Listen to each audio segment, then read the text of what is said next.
Next location के तरफ बढ़ रहे हैं हम लोग और इधर काफी चढ़ना पड़ रहा है, ऊंचाई है इधर।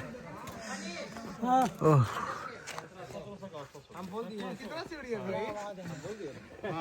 और सभी लोग 41 है। नेक्स्ट लोकेशन पे पहुंच गए हैं और इधर गुफा। और यहाँ कुछ दिन पहले यहाँ पे काम चल रहा था सीढ़ी का, तो यहाँ पे गणेश जी का मूर्ति मिला था बहुत पुराना, और उनके उसके बारे में बताएंगे। और यह रहा है गुफा।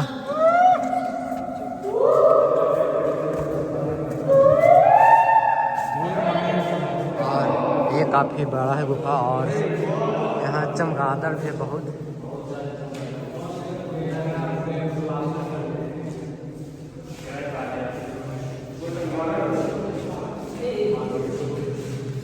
और यहाँ बहुत ही खतरनाक सीन हो गया गाइस, पूरा हॉरर टाइप मूवी में जैसा दिखाता है चमगादड़ उड़ते हुए, उस तरह का देख सकते हैं आप।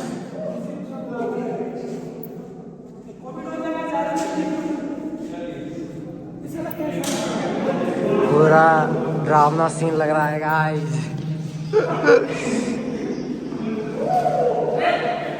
वो लगभग 100 साल पुराना है, ये 1700 साल पुराना, उसके बाद का। तो गुप्त वंश पाल वंश आया ना, तो मौखरी लिपि नीचे देख रहे हैं आप लोग, और पीछे ऊपर में जो है ब्राह्मी लिपि देख रहे हैं। तो एशिया का मदर स्क्रिप्ट जो ब्राह्मी और पाली, ठीक है, ये जाने रहे, उसके बाद ही वही मदर लैंग्वेज है, उसी से सारी लैंग्वेज बना है। तो जैसे जैसे समय बीता, ठीक है, तो वैदिक काल में हम लोग प्रवेश किए, ठीक है, बहुत सारी चीज़ों को जैसे कन्वर्जेंस भी हुआ। हम लोग हिंदुज़म को कन्वर्जेंस एक चीज़ में नहीं ना, सिखिज्म में हुआ है। सिखिज्म तो बाद का है, सिखिज्म बुद्धिज्म पहले, बुद्धिज्म पहले किससे? बुद्धिज्म और जैन, ये दोनों समकालीन है। सबसे पहला जो है आपका जो दर्शन शास्त्र है आपका जैन है।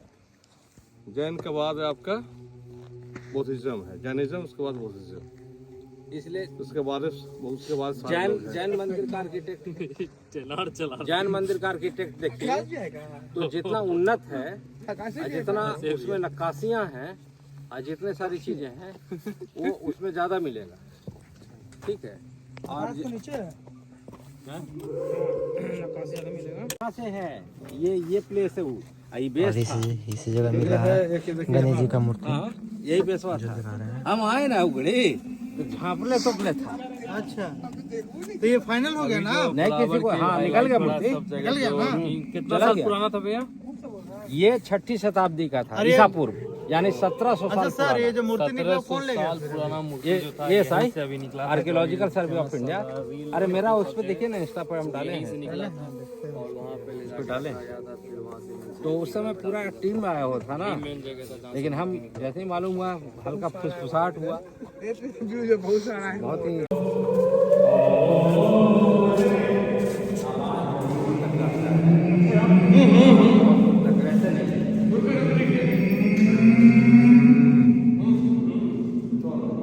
शांत होके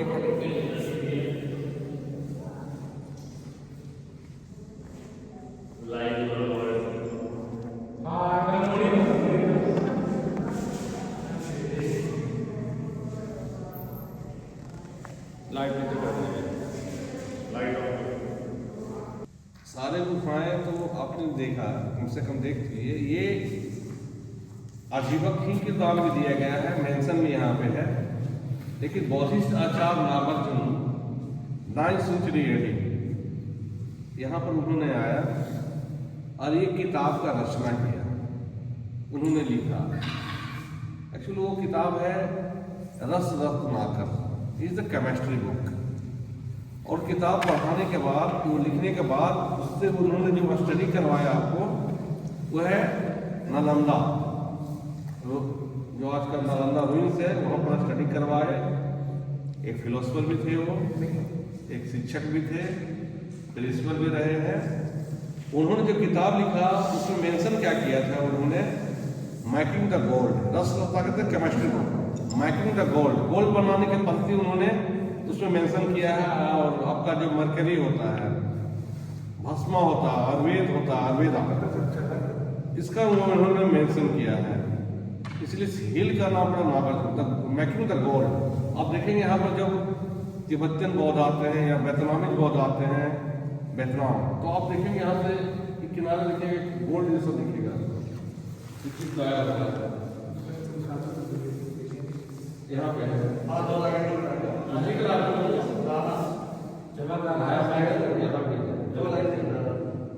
तो गोल्ड, मेकिंग द गोल्ड। सोचिए कि आज से, और वो इतने बड़े फिलोसफर थे वो कि अपना किताब लिखने के बाद अपना डिसाइपल लोग को दे देते थे कि चलो जो त्रुटि है वो हमें बताना। लेकिन उसको किताब का उनका त्रुटि कोई नहीं निकाल पाता था। तो क्या करते थे वो कि खुद अपना सुधार करते थे फिर से। इसलिए उन्हें कहा जाता है दूसरा बुद्ध, होता है ना, तो दूसरा बुद्ध के नाम से भी जाने जाते हैं बौद्धिस्ट आचार्य नागार्जुन। तो ये इसी के नाम से ये गुफा है आपका। गुफा तो आपका नाम गोपी गुफा, लेकिन नागार्जुन के नाम से जाना जाता है। ये नागार्जुन हिल्स के नाम से पूरा रेंज है आपका इधर से। वो आपका बराबर हो गया, जो सुखर कैंप हो गया, वो हो गई आपका। और ये तो इसका डिजाइन आपका कैप्सूल डिजाइन है, इसको बोला जाता है भित्ति आकार। और इसकी जो लंबाई है आपका 44 फीट है, 44 फीट की लंबाई है। यहाँ से लेकर यहाँ तक 44 फीट है। और ये चौड़ाई आपका 20 फीट है। 20 का हाइट आपका 10 फीट है। धीरे धीरे घटता चला जाएगा, ये घटता चला जाएगा, ये घटेगा आपका। ये लाइनिंग है ना आपका, बॉर्डर है। ये आपका सारा का सारा जितने गुफा है आपका मोनोलिथिक ही है। मोनोलिथिक समझ रहे हैं ना, सिंगल रॉक्स। इसको नहीं फट गया है, क्रैक्स है। और इसे इन सीटू भी कहा जाता है। इन सीटू का मतलब होता है जहां का है वहीं पे है, ये कहीं से ट्रांसपोर्टिंग नहीं हुआ है। जैसे कि इजिप्ट वो लाया गया है ना, इजिप्ट का पिरामिड जो है वो लाया गया है, पत्थर वहां से लाया गया है और फिर उसके बाद पिरामिड बनाया गया। लेकिन इसको लाया नहीं गया, यहीं पे है। इसलिए इसे कहा जाता है इन सीटू और होता है एक्स सीटू। हाँ, ये देखिए इन सीटू है।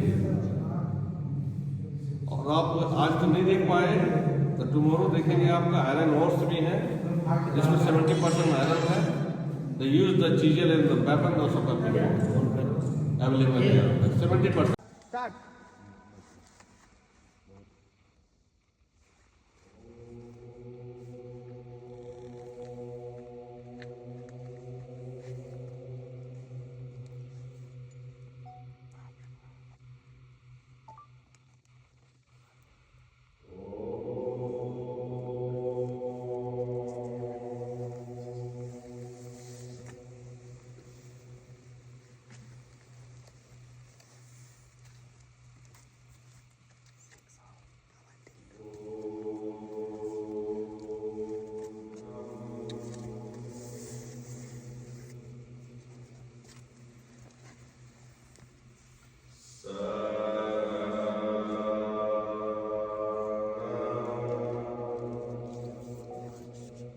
सा इसको पलटे मारिए, इस पे कुछ नक्काशी हम देख रहे हैं। यहाँ पे होगा, आराम से हाँ देखिए, है ना, दिखा आर्किटेक्ट देखिए, ये उसी पार्ट का हिस्सा। हाँ उसी के पार्ट का हिस्सा है। पेडिस्टल है ये, नीचे वाली पेडेस्टल है ये यहाँ पर सिर्फ लॉकिंग होगा।